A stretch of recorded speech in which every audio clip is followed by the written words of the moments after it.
ঈশ্বর ধর্ম হচ্ছে চূড়ান্ত। স্যার, ঈশ্বরের ধর্ম ইসলাম না, ঈশ্বরের ধর্ম ইসলাম না, এটা না। ইসলাম, যদি আরবি শব্দ ইসলাম আপনাকে মর্মাহত করে সেটাকে আপনি দূরে রাখেন। না না, এটা আমাকে আঘাত করছে না, আমি আপনাকে বলছি বোন। স্যারকে এক বোন খুবই গুরুত্বপূর্ণ প্রশ্ন করেছেন, এটা আপনারা দেখলেন ভিডিওর শুরুতেই। চলুন আর কথা না বাড়িয়ে একটি লাইক দিয়ে আমরা সম্পূর্ণ লেকচারটি শুনে আসি। আমি ডাক্তার পূজা অরোরা, সায়ন হাসপাতাল থেকে এসেছি। আমি একজন সাইকোথেরাপিস্ট। স্যার, আমি আপনার সাথে একমত। একটা ছোট প্রশ্ন শুধু, যখন নবী মুহাম্মদ সাল্লাল্লাহু আলাইহি সাল্লাম নবুয়ত পেয়েছিলেন, আর তিনি, যেমন আপনি বললেন যে তিনি ছিলেন সাধারণ লোক, নবুয়ত পাবার আগে সেই সময়ে কোরআন, যেটা ঈশ্বরের বাণী, এটা কি শুধু মুসলিমদের আলোকিত করেছিল? কারণ ঈশ্বর পক্ষপাতিত্ব নিশ্চয় করবেন না। তাহলে পৃথিবীর অবশিষ্ট মানুষ তখন কি করছিল? যখন নবী মুহাম্মদ সাল্লাল্লাহু আলাইহি সাল্লাম অল্প কিছু মানুষকে আলোকিত করেছিলেন, আর এটা এমন দীর্ঘ সময় নিয়েছে সমাজের অন্যান্য অংশগুলোকে আলোকিত করার জন্য এই ঈশ্বরের বাণী দ্বারা, আর কত বছর নেবে অমুসলিমদের জন্য? মুসলিমদের মতো হিন্দুরাও হবে। আমি সম্পূর্ণভাবে আপনার সাথে একমত। এর একটা ধারণা হতে হবে যে হিন্দুরা মূর্তিতে বিশ্বাস করে, ছবিতে, অথবা রাম ভগবান যাই হোক না কেন, এটা একটা বিশ্বাস। আর তাদেরকে এটার মাধ্যমে বোঝাতে হবে যে ঈশ্বর এক। হিন্দু ধর্ম বিশ্বাস করে এক সর্বশক্তিতে, যেটা একটা শক্তি, একটা স্বর্গীয় শক্তি। তবে দুঃখজনকভাবে এটা বিভিন্ন আকার দেওয়া হয়েছে। সুতরাং যদি এই কল্যাণের জন্য কোরআন যদি একজন হিন্দুকে সাহায্য করে এক ঈশ্বর সম্পর্কে জানতে, এটা খুবই ভালো। বোন খুব সুন্দর প্রশ্ন করলেন, গুরুত্বপূর্ণ প্রশ্ন। যদি কোরআন এমন এক বই হয়, যদি এটা ঈশ্বরের বাণী হয়, তাহলে কেন এটা শুধুমাত্র একটা ছোট্ট দলের জন্য এসেছিল, যেখানে ছিল শুধু আরবরা আর মুসলিম? সারা পৃথিবীর জন্য কেন আসেনি? কত সময় লাগবে? বোন, কোরআন কখনোই শুধু মুসলিম বা আরবদের জন্য নাজিল হয়নি। কোরআন সমগ্র মানব জাতির জন্য। এটা বলা হয়েছে সূরা ইব্রাহিম অধ্যায় 14 আয়াত 1, সূরা ইব্রাহিম অধ্যায় 14 আয়াত 52, সূরা বাকারা অধ্যায় 2 আয়াত 185 এবং সূরা জুমার অধ্যায় 39 আয়াত 41। কোরআন সমগ্র মানব জাতির জন্য প্রেরিত। সময় সংক্ষিপ্ত, তাই রেফারেন্সটা দিচ্ছি, উদ্ধৃতি বলছি না। তাই কোরআন শুধু মুসলিম বা আরবদের জন্য নয়, কোরআন সমগ্র মানব জাতির জন্য।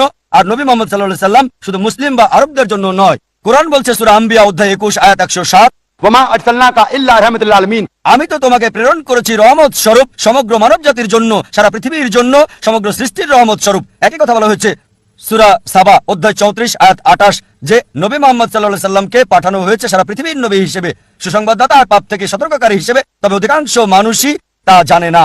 কোরআনের এই আয়াত বলছে অধিকাংশ মানুষই তা জানে না। এই কারণেই বোন আমরা এমন সম্মেলন করে থাকি। এটা সব মুসলিমের দায়িত্ব, সর্বশক্তিমান আল্লাহর বাণী সবার কাছে তুলে ধরা।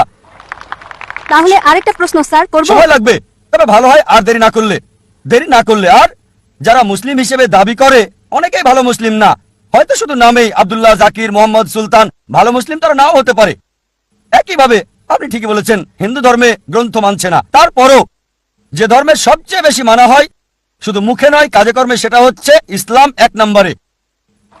খ্রিস্টানরা সংখ্যা অনেক বেশি, প্রায় 200 কোটি, মুসলিমরা 130 কোটি। তবে পৃথিবীতে ধর্ম মানার ক্ষেত্রে 1 নম্বর হলো ইসলাম, পার্সেন্টেজ হিসেবে সবচেয়ে বেশি। তাই এই আলোচনা প্রধানত ওই সমস্ত মুসলিমদের উদ্দেশ্যে যারা যথাযথভাবে ধর্ম পালন করছে না, যাতে ইসলামের কাছে থাকে। আর ওই সব মুসলিমদের কাছে শান্তির বাণী পৌঁছাতে চাই, ভালোবাসার বাণী, আর পৃথিবীতে প্রমাণ করতে চায় যে ঈশ্বর কেবল একজনই। পূর্ণ শান্তি তখনই আসতে পারে যদি নিজের ইচ্ছাকে আল্লাহর কাছে সমর্পণ করেন। এটা একমাত্র রাস্তা পৃথিবী এবং আখিরাতে পূর্ণ শান্তি পাওয়ার। আর এই কারণে বোন এমন সম্মেলন করছি। আমাদের একটা স্যাটেলাইট চ্যানেল আছে, পিস টিভি। প্রতিদিন 60 মিলিয়নেরও বেশি মানুষ এটা দেখছে। তাই অন্তত বিচারের দিনে আল্লাহ সুবহানাহু ওয়া তাআলার কাছে বলতে পারবো, হে আল্লাহ, আমাদের সামর্থ্যের মধ্যে সর্বোচ্চ চেষ্টা করেছি। আমরা অন্তত প্রতিদিন 60 লক্ষ মানুষের কাছে তোমার দাওয়াত দিয়েছি। আর আজকে এই দাওয়াত আপনার কাছে পৌঁছে গেল বোন। তাই পরবর্তীতে বিচারের দিনে বলতে পারবো, আল্লাহ সুবহানাহু ওয়া তাআলাকে আমি দাওয়াত দিয়েছি, এই বোনকে গ্রহণ করা না করাটা আপনার বিষয়। আরেকটা বিষয় স্যার বলতে পারবো? একটু যোগ করতে চাই, পারবো? অনেক ধন্যবাদ স্যার। আর একটা বিষয়, যদি ঈশ্বর নিরপেক্ষ থাকবেন বিচারের দিনে, তাই না? তাহলে আপনি পক্ষপাতিত্ব করলেন যে অমুসলিমদের অগ্রাধিকার দেওয়া প্রশ্ন করার ক্ষেত্রে। ঈশ্বর ন্যায় নিরপেক্ষ। তাই যদি হিন্দুরা মূর্তি এবং ছবিতে বিশ্বাস করা বন্ধ করে, আর তারা সর্বশক্তিমানে বিশ্বাস করে, যার কোনো আকৃতি নেই, কোনো আকার নেই, বিচারের দিনে তারা কি মুসলিম হিসেবে গণ্য হবে সর্বশক্তিমান ঈশ্বরের কাছে? না, এটা এমন না। একই ধারণা যা হিন্দু ধর্মে আছে, যা ভুল বিশ্বাস আর আকৃতি দিয়ে পালন করা হয়।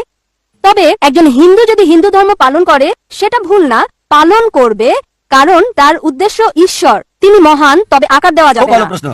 যদি এই বার্তা হিন্দুদের কাছে পৌঁছে, তারা গ্রহণ করবে। খুবই ভালো প্রশ্ন। ধন্যবাদ স্যার। আর নিরপেক্ষ হওয়ার ব্যাপারে দুটো মত থাকতে পারে আপনার দিক থেকে, কারণ নিরপেক্ষ না বলে অন্তত প্রশ্ন করতে পারছেন। এই পক্ষপাতিত্ব না করলে আমি আল্লাহর কাছে বলতে পারতাম না আমি আপনাকে সরাসরি দাওয়াত দিয়েছি এককভাবে। আপনি দেখছেন, তাই না না, তিনি তো বিশ্বাস করেন না। কেন পক্ষপাতিত্ব করছি? এই পক্ষপাতিত্ব নিরপেক্ষতার জন্য।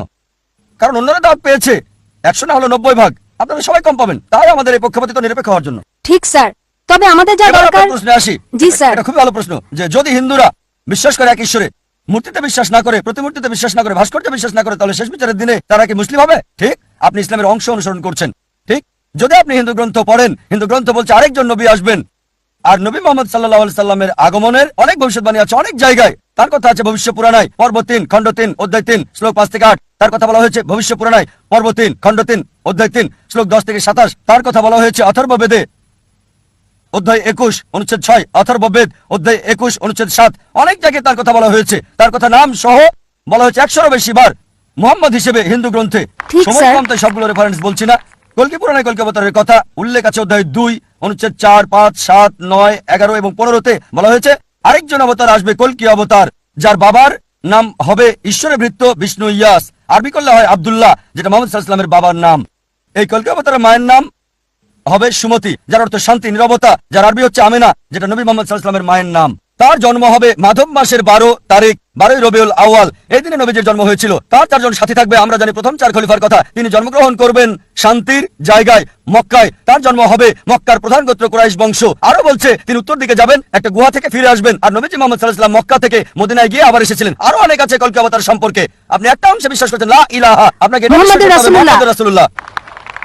ধন্যবাদ স্যার, ধন্যবাদ। আর যদি এটা করেন, নাম যাই আছে থাক, সেটাই থাকুক, হোক প্রীতি, যে নামই থাকুক। আপনার নাম কি বল? পূজা। পূজা, এই নামই থাকুক, বদলাতে হবে না। মুসলিম হলেই হলো, নাম পরিবর্তনের কোনো দরকার নেই আপনার। কিন্তু স্যার ধারণাটা। এক ঈশ্বরের ধারণা, কোনো মূর্তি নেই, কোনো প্রতিমূর্তি নেই। তার শেষ এবং চূড়ান্ত নবী মুহাম্মদ। ইনশাআল্লাহ বিচারের দিনে আপনি জান্নাতে যাবেন এই পূজা নাম নিয়েই। তাই স্যার রাস্তা ভিন্ন ভিন্ন, মূল বিষয় হলো উদ্দেশ্য এক হতে হবে। আমি এটাই বিশ্বাস না করি। বোন, গন্তব্যের জন্য পথগুলো ভিন্ন। যদি সবগুলো পথের গন্তব্য একই জি হয়ে থাকে স্যার, তাহলে আলাদা কথা। লক্ষ্য তো একই হবে, এটাই আমি বলতে চাচ্ছিলাম। বোন, সব রাস্তা দিয়ে রোমে যাওয়া যাবে না।